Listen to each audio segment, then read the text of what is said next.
অ্যাক্সিডেন্টের কারণে আমার পায়ে প্লাস্টার লাগানো হয়েছে, এটা ভেজানো যাবে না, এমত অবস্থায় গোসল ফরজ হলে কি করব? শনিবার আর বুধবার নাকি নখ কাটা যায় না, এটা কি সত্য?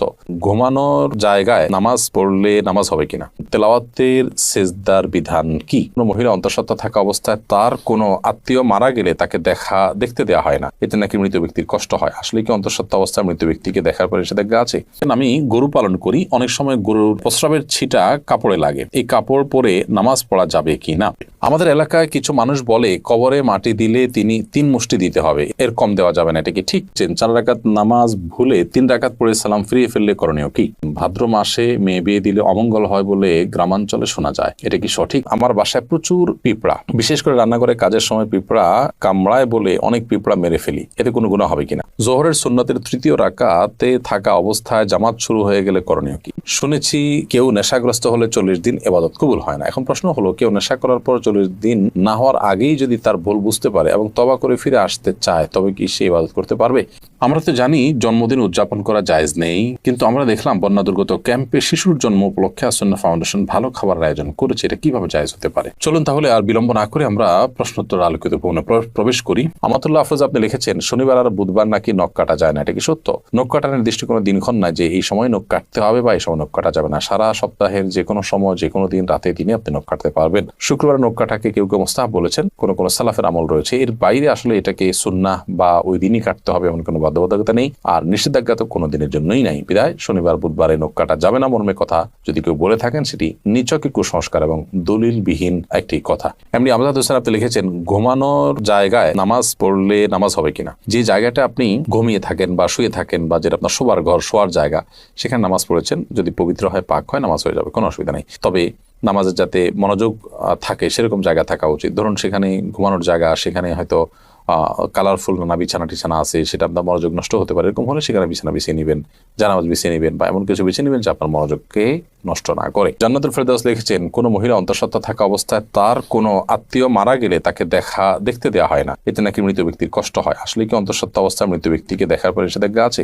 সম্পূর্ণ ভিত্তিহীন এবং কুসংস্কারের জন্য কথা। অন্তঃসত্ত্বা থাকা অবস্থায় অনেকগুলো কুসংস্কারের কথা আমরা জানি, এটা কাটা যায় না, সেটা কাটা যায় না, তারপরে চন্দ্রগ্রহণ হলে বাহির হওয়া যায় না, তারপর এই যে আরেকটা নতুন করে শুনলাম যে কোনো আত্মীয় মারা গেলে তাকে দেখা যায় না, একেবারেই ভিত্তিহীন কথা। আপনি যাদেরকে জীবদ্দশা দেখতে পারতেন, মৃত্যুর পর তাদেরকে দেখতে পারবেন। ধরুন আপনার শ্বশুর মারা গেছে, তো আপনি তাকে দেখতে পারবেন, যার সাথে আপনার দেখা দেওয়া যায় তাকে আপনি দেখতে পারবেন। অন্তঃসত্ত্বা হওয়া বা না হওয়ার কোনো সম্পর্ক এর সাথে বা এর কারণে কোনো পার্থক্য বিধানের ক্ষেত্রে হবে না।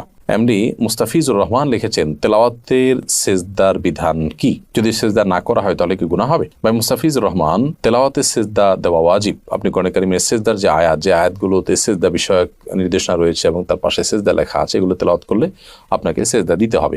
আর সেজদা যদি আপনি না করেন, যেহেতু ওয়াজিব, অতএব ওয়াজিব তরকের গুনাহ হবে। আমাদের এলাকায় কিছু মানুষ বলে কবরে মাটি দিলে তিনি 3 মুষ্টি দিতে হবে, এর কম দেওয়া যাবে না, এটা কি ঠিক? না, এরকম কোনো বাধ্যবাধকতা নেই যে কবরে মাটি 3 মুষ্টির কম দেওয়া যাবে না, দিলে গুনাহ হবে এমন কোনো কথা নেই। কবরে মাটি আপনি 3 মুষ্টি, 5 মুষ্টি, 7 মুষ্টি, 6 মুষ্টি, যা খুশি দিতে পারেন। এমনকি মুষ্টিতে দিতেই হবে এমন কোনো বাধ্যবাধকতাও নেই। আপনি কোদাল দিয়ে দিতে পারেন, অন্য কোনোভাবে দিতে পারেন। মৃত ব্যক্তিকে দাফন করা ফরজে কিফায়া, সমাজের কিছু মানুষ যদি সেটি করেন, সবার তরফ থেকে সেটি আদায় হয়ে যায়। অতএব মৃত ব্যক্তিকে দাফন করার এই কাজে আপনি শরীক হলেন, একটু মাটি দিলেন, এটা সবের কাজ, আপনি করেন। বাট আপনার এটা মাথায় রাখা দরকার যে 3 মুষ্টি দিতে হবে এরকম কোনো বাধ্যবাধকতার কথা কোরআন বা সুন্নাহর কোথাও বলা হয়নি। এমনি দেলোয়ার হোসেন লিখেছেন, আমি গরু পালন করি, অনেক সময় গরুর প্রস্রাবের ছিটা কাপড়ে লাগে, এই কাপড় পরে নামাজ পড়া যাবে কি না? ভাই দেলোয়ার হোসেন, আপনি যে গরু লালন পালন করেন, এই গরু লালন পালন করতে গিয়ে যদি ছিটা পড়ে, সেই ছিটা যদি শুয়ের আগার সমপরিমাণ হয়, এরকম ক্ষুদ্র ক্ষুদ্র ছিটা যদি পড়ে 2-4টা, কোনো অসুবিধা নেই, এতে অসুবিধা হবে না। কিন্তু যদি অনেক বেশি পেশাব লাগে, ছিটা নয় বরং ফোঁটা পড়ে, অনেক ফোঁটা পড়ে, তাহলে সেক্ষেত্রে সেই কাপড় আপনাকে পরিবর্তন করে বা কাপড়ের সেই জায়গাটা ধুয়ে, যেখানে লেগেছে ধুয়ে আপনাকে নামাজ পড়তে হবে। SH মোহাম্মদ আল জাবির আপনি লিখেছেন, ভাদ্র মাসে মেয়ে বিয়ে দিলে অমঙ্গল হয় বলে গ্রামাঞ্চলে শোনা যায়, এটা কি সঠিক? না, এরকম কোনো কথা নেই। বিয়ের ব্যাপারে এমন কোনো সময় বা এমন কোনো কাল নেই যে সময় কালে বিবাহ হলে কোনো প্রকার ক্ষতি হতে পারে বা উপকার হতে পারে। বিবাহ সব সময় করা যায় এমন একটি বিষয়, শুধুমাত্র হজের এহরামরত অবস্থায় বিবাহ বন্ধনে আবদ্ধ হওয়া নিয়ে ওলামা ইকরামের ভিন্ন মত আছে, একদল উলামা ইকরাম জায়েজ বলেন, অন্য দল উলামা ইকরাম না জায়েজ বলেন। তবে এর বাইরে অন্য বছরের অন্য কোনো সময়, রমজানের বাইরে, কাটা চাঁদ বলে আপনার জিলহজ মাসে, কোরবানিদের মাসে, সে মাসে, কিংবা এই ভাদ্র মাসের কথা আমি নতুন জানলাম, তো এরকম কোনো মাসে বিয়ে করলে কোনো অমঙ্গল হয়, মঙ্গল হয়, এরকম মনে করলে সেটি কুসংস্কার এবং বেদাত হবে। এ ধরনের কুসংস্কারের জন্য বিশ্বাসী হওয়া যাবে না। এমডি মুখলেসুর রহমান আপনি লিখেছেন, 4 রাকাত নামাজ ভুলে 3 রাকাত পড়ে সালাম ফিরিয়ে ফেললে করণীয় কি? 4 রাকাত নামাজ যদি 3 রাকাত পড়ে সালাম ফিরিয়ে ফেলেন এবং সালাম ফেরানোর সাথে সাথে মনে পড়ে, তাহলে ওই অবস্থা আপনি দাঁড়িয়ে যাবেন, আরো 1 রাকাত যুক্ত করে তারপর শেষে সিজদায়ে সাহু দিবেন। ইনশাআল্লাহ তাতে আপনার সালাত আদায় হয়ে যাবে। যদি সালাম ফেরানোর পর কথাবার্তা বলেছেন, উঠা বসা করেছেন, বা সালাত ভঙ্গকারী কোনো কিছু হয়েছে, হাঁটাচলা করেছেন, এরপরে আপনার মনে পড়েছে, তাহলে ওই সালাত পুনরায় আপনাকে আদায় করতে হবে। অর্থাৎ হাঁটাচলা করেছেন, উঠা বসা করেছেন, কথাবার্তা বলেছেন, এরপর আবার 1 রাকাত প্লাস করে সিজদায়ে সাহু দিলে কিন্তু আর হবে না। 4 রাকাত সালাতকে 3 রাকাত আদায় করেছেন, করে সালাম ফেরানোর সাথে সাথে মনে পড়লো, বা সালাম ফিরিয়েছেন, কোনো সালাত ভঙ্গকারী আর কোনো কাজ করেননি, মনে পড়েছে, তাহলে তৎক্ষণাৎ তার সাথে আরো 1টি রাকাত যুক্ত করে সিজদায়ে সাহু দিবেন, সালাত হয়ে যাবে ইনশাআল্লাহ তাআলা। জোহরের সুন্নতের 3য় রাকাতে থাকা অবস্থায় জামাত শুরু হয়ে গেলে করণীয় কি? জোহরের সুন্নতের 3য় রাকাতে আপনি আছেন, এমন অবস্থায় জামাত শুরু হয়ে গেলে আপনি আরেক রাকাতের সাথে প্লাস করবেন এবং তাড়াতাড়ি সেটা শেষ করে জামাতে শামিল হয়ে যাবেন। এক্ষেত্রে নামাজ ভেঙে ফেলবেন না। এটাই হলো ফুকাহায়ে আহনাফের মত এবং এটা অধিকতর শক্তিশালী। আল্লাহ সুবহানাহু ওয়া তাআলা বলেছেন কোরআনে কারিমে, লা তুবতিলু আমালাকুম, তোমরা তোমাদের আমলকে বাতিল করে দিও না, নষ্ট করে দিও না। যদিও হাম্বলী মাযহাবের উলামা ইকরাম অনেকেই বলেন যে এরকম পরিস্থিতিতে আপনি নামাজ ছেড়ে দিয়ে জামাতে শামিল হবেন, কারণ নবী করিম সাল্লাল্লাহু আলাইহি ওয়াসাল্লাম বলেছেন, ইযা উকিমাতিস সালাতু ফালা সালাতা ইল্লাল মাকতুবা, যখন ফরজ নামাজের একামত হয়, একামত হলে তখন ফরজ নামাজ ছাড়া কোন নামাজ পড়া জায়েজ নয়, যার কারণে আপনি সেটা ছেড়ে দিবেন। এরকম মত তারা দিয়ে থাকেন। মূলত এই হাদিসের আরেকটা ব্যাখ্যা হতে পারে, সেটা হলো যে যখন একামত শুরু হয় তখন আর ফরজ নামাজ ছাড়া অন্য কোনো নামাজ নয়, অর্থাৎ অন্য কোনো নামাজ শুরু করা যাবে না। কিন্তু শুরু করা নামাজ যে ভেঙে ফেলতে হবে সেটা কিন্তু এখান থেকে পরিষ্কার বোঝা যায় না, অর্থাৎ এটার একাধিক ব্যাখ্যা হওয়ার সুযোগ আছে, বিধায় এটা দিয়েই চূড়ান্তভাবে প্রমাণ করা যে নামাজ ভাঙা যাবে সেইটা সঠিক নয়। আফরিদ জাহান লিখেছেন, আমার বাসায় প্রচুর পিঁপড়া, বিশেষ করে রান্নাঘরে কাজের সময় পিঁপড়া কামড়ায় বলে অনেক পিঁপড়া মেরে ফেলি, এতে কোনো গুনাহ হবে কিনা? পিঁপড়া যদি আপনি মারেন এতে গুনাহ হবে না, কিন্তু আগুন দিয়ে পুড়িয়ে পিঁপড়া মারবেন না, এ ব্যাপারে নবী সাল্লাল্লাহু আলাইহি ওয়াসাল্লামের নিষেধাজ্ঞা রয়েছে। এর বাইরে আপনার পিঁপড়ার উপদ্রব থেকে বাঁচার জন্য আপনি সেটা মেরে ফেলতে পারেন। যে কোনো প্রাণী আমাদের যদি উপদ্রবের কারণ হয় তাহলে সেটা থেকে আত্মরক্ষার জন্য আমরা সেটি মারতে পারি, কিন্তু নির্মমভাবে বা অপ্রয়োজনে কষ্ট দিয়ে তাকে তিলে তিলে শেষ করা বলতে যেটা বোঝানো হয় সেটা করা জায়েজ হবে না। হাসানুল সিয়াম আপনি লিখেছেন, শুনেছি কেউ নেশাগ্রস্ত হলে 40 দিন ইবাদত কবুল হয় না। এখন প্রশ্ন হলো, কেউ নেশা করার পর 40 দিন না হওয়ার আগেই যদি তার ভুল বুঝতে পারে এবং তওবা করে ফিরে আসতে চায়, তবে কি সে ইবাদত করতে পারবে? প্রথম কথা হলো, ইবাদত তো করতেই হবে তাকে। পারবে মানে কি? ইবাদত করতে শুধু পারবে না, ইবাদত করাটা তার জন্য আবশ্যক। 40 দিন ইবাদত কবুল হবে না এই ভেবে তিনি যদি 40 দিন নামাজ পড়া বাদ দিয়ে রাখেন, তাহলে তো ডাবল গুনাহ হবে তার। কবুল না হওয়ার 2টা অর্থ আছে।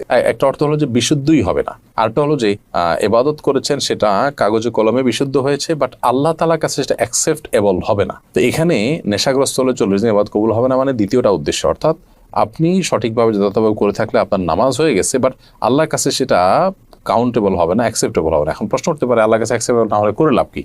উত্তর হবে যে আপনি করে দায়মুক্ত হলেন, অন্তত আপনাকে আল্লাহ নির্দেশ করেছেন, নির্দেশ পালন করেছেন, সেই কাজটা অন্তত হয়েছে।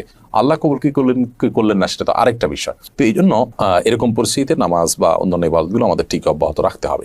আমরা তো জানি জন্মদিন উদযাপন করা জায়েজ নেই, কিন্তু আমরা দেখলাম বন্যা দুর্গত ক্যাম্পে শিশুর জন্ম উপলক্ষে আসন্না ফাউন্ডেশন ভালো খাবার আয়োজন করেছে। এটা কিভাবে জায়েজ হতে পারে? দেখুন, প্রথম কথা হলো যে শিশুর জন্মের দিনটি, যে দিনে সে জন্মগ্রহণ করেছে, এই দিনটিতে বাবা মা, আত্মীয় স্বজন সবাই আনন্দিত, এবং সেই দিনে আনন্দিত হয়ে তারা যদি ভালো খাবার খান, মিষ্টি কিনেন, এটা না জায়েজ পৃথিবীতে কেউ কোনোদিনই বলেনি। শিশুর জন্মের দিনে ভালো খাবার ব্যবস্থা করা আর প্রতি বছর জন্মদিন উদযাপন করা, কেক, মোমবাতি সহ, যেগুলোর প্রত্যেকটার আলাদা আলাদা ধর্মীয় ব্যাখ্যা আছে। কেক কেন ব্যবহার হয় জন্মদিনে, অন্য কোনো কিছু থাকতে কেক কেন, মোমবাতি কেন জ্বালানো হয়, এগুলো নিয়ে আপনি যদি একটু সোশ্যাল মিডিয়াতে অথবা আপনি গুগলে যদি সার্চ করেন তাহলে দেখতে পারবেন যে এর পেছনের রহস্যগুলো কি। অতএব ওই জিনিসগুলো একটা, আর জন্ম হয়েছে শিশুর, সে উপলক্ষে ওই দিনে মিষ্টি খেলেন, ভালো রান্না করলেন, যে কোনো আনন্দের ঘটনাকে কেন্দ্র করেই তো আমরা ভালো কিছু খাই। সেটাকে পৃথিবীর কোনো আলেম মানে নাজায়েজ বলেননি। দুটিকে যদি আমরা গুলিয়ে ফেলি তাহলে তো ভুল হবে। এবং সেই সাথে এটাকে কেউ ইবাদত শরিয়ার কাজও মনে করছে না। দুইটা জিনিস এখানে। জন্ম দিবস উদযাপন যেটি বছর বছর হয়ে থাকে, সেখানে যে সমস্ত আইটেমের প্রয়োজন হয় সেগুলো অগ্নিপূজকদের বিভিন্ন বিশ্বাস থেকে এসেছে, তাদের কৃষ্টি বা কালচার। আর যে কোনো আনন্দের বা যে কোনো সুখের কোনো ঘটনা আসলে তখন খুশি হয়ে নিজেরা ভালো কিছু খাওয়া বা খাওয়ানো, সেটাকে পৃথিবীতে কেউ নাজায়েজ বলেনি।